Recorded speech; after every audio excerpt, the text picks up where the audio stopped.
Perkenalkan, nama saya Skiel Alexander Mumpati, NIM 204111001, kelas Farmasi A semester 1.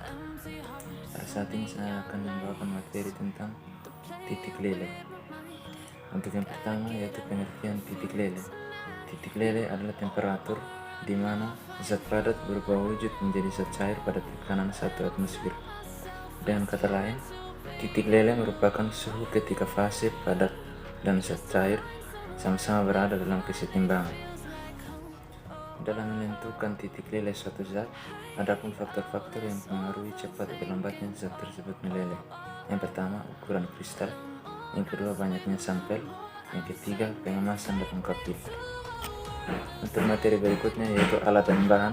Untuk alat di sini yang pertama termometer, yang kedua kapiler yang salah satu ujungnya tertutup, yang ketiga gelas kimia, yang keempat pemanas, yang kelima klem dan standar, yang keenam tabung reaksi kecil, dan yang ketujuh alat penentu titik lele atau melting point apparatus.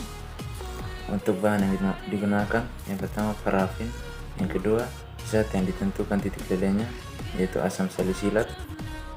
Materi yang berikutnya yaitu prosedur kerja. Yang pertama, siapkan zat yang akan ditentukan titik lelenya. Yang kedua, kapiler yang akan digunakan untuk menentukan titik lele diambil. Yang ketiga, ujung terbuat kapiler dimasukkan ke dalam serbuk zat yang akan ditentukan titik lelenya sehingga kristal masuk ke dalam kapiler. Yang keempat, kapiler diangkat dari serbuk dan dibalik sehingga ujung tertutupnya menghadap ke bawah. Selanjutnya, ketuk dinding kapiler dengan jari agar zat yang ditentukan masuk ke dasar kapiler. Yang kelima, langkah 3 dan 4 diulangi sampai sekitar 5-8 mm kapiler terisi kristal. Kapiler lainnya diisi dengan cara yang sama. Yang keenam, kapiler diikatkan pada termometer di mana ujung kapiler sejajar dengan ujung bawah termometer. Yang ketujuh, termometer dipasang pada standar dengan bantuan klem dan termometer dicelupkan pada pemanas yang digunakan. Yang kedelapan, pemanas dipanaskan dan selama pemanasan sekali-kali diaduk. Yang kesembilan, zat padat dalam kristal dan temperatur diamati. Berikutnya, termometer dibaca apabila zat padat dalam kapiler mulai mendidih. Kemudian, zat padat yang telah meleleh diamati. Jarak temperatur pelelehan dicatat juga. Kemudian pemanas disingkirkan dan biarkan mendingin. Lalu, pengerjaan di atas diulangi untuk zat-zat yang lain. Yang berikutnya, hasil dan pembahasan. Untuk hasilnya dapat kita lihat pada tabel berikut. Pembahasan dalam percobaan menentukan titik leleh suatu zat. Di sini digunakan asam salisilat. Asam salisilat yang digunakan pada percobaan ini berbentuk kristal, berwarna putih dan berubah padatan.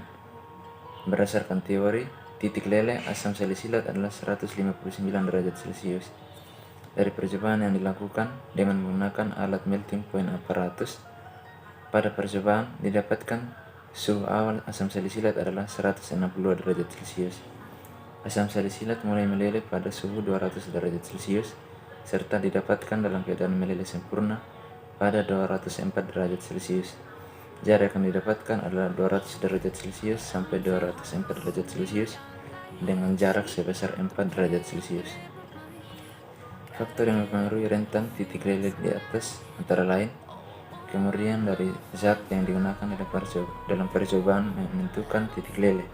Yang kedua, sifat dan kuat lemahnya dari kekuatan intermolekular bertanggung jawab atas perbedaan diamati dalam titik mencair.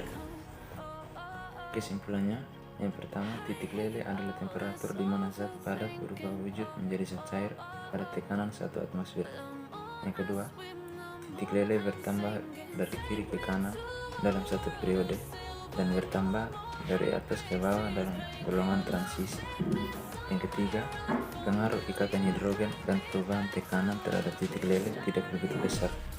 Yang keempat, penyimpanan titik leleh dapat disebabkan oleh tidak murninya suatu zat. Yang kelima, faktor yang mempengaruhi titik leleh zat adalah yang pertama pengemasan dalam kapiler, yang kedua banyaknya sampel, yang ketiga ukuran kristal. Sekian pemaparan materi dari saya. Terima kasih.